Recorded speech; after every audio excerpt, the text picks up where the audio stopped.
You're watching TVC Breakfast. Let's bring you some news update at this time.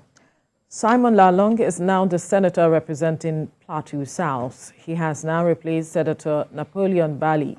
Senator Lalong was sworn in at the beginning of Wednesday's plenary in a brief ceremony performed by the clerk of the Senate. National Assembly correspondent TVC News has details.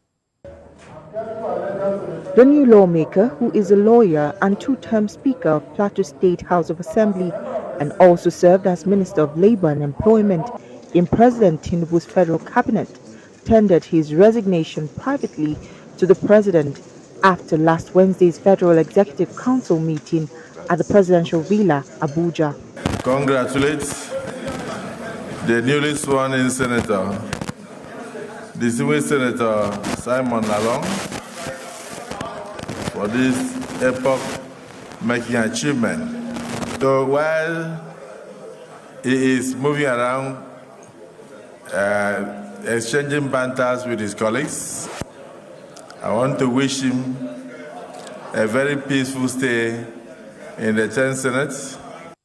Recall that the appeal court sitting in Abuja had on the 7th of November affirmed that Senator Lalong, the erstwhile governor of Plateau State and the Director General of Tinubu's presidential campaign organization in the February 25 election, was the winner of the election. The victory of Senator Lalong and some other contestants in the 2023 general elections was after the appeal court sacked all the candidates of the People's Democratic Party, PDP, who were declared winners by the Independent National Electoral Commission, INEC, in the February 25 National Assembly elections. TVC News, Abuja. The Joint Admissions and Matriculations Board has denied plans to increase its examinations fee. The board also described as untrue allegations that it sold government assets, including a Prado Jeep, at unreasonable prices. National Assembly correspondent Joke Adisa has details.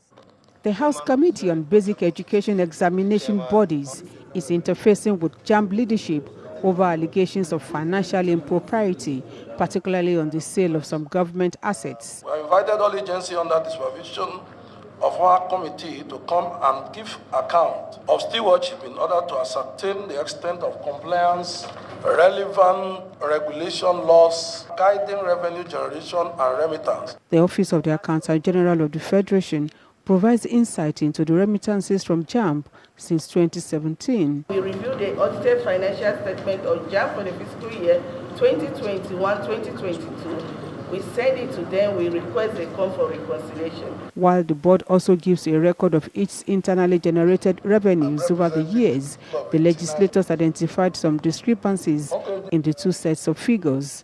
The board attributes this to the auto-deduction policy of government. In 2020, when the government started asking other organizations to probably to persuade them to pay, they started what they call auto deduction, and they started doing it on us. We protested. JAMB also denies selling any government assets at incredible rates. The vehicle you have said is still with us because we don't believe in it, because the valuation is 1 point something, and the auctioneer, they went and people bidded 2 million, 3 million. We were not convinced. The vehicle is the car I brought here now. This was also an opportunity for the board to speak on the alleged increase in the fee for 2024 UTME. Ishak Oloyede says the addition in fee is strictly for computer-based test centers as a result of the hike in the price of diesel. We have not increased the cost. What we have just done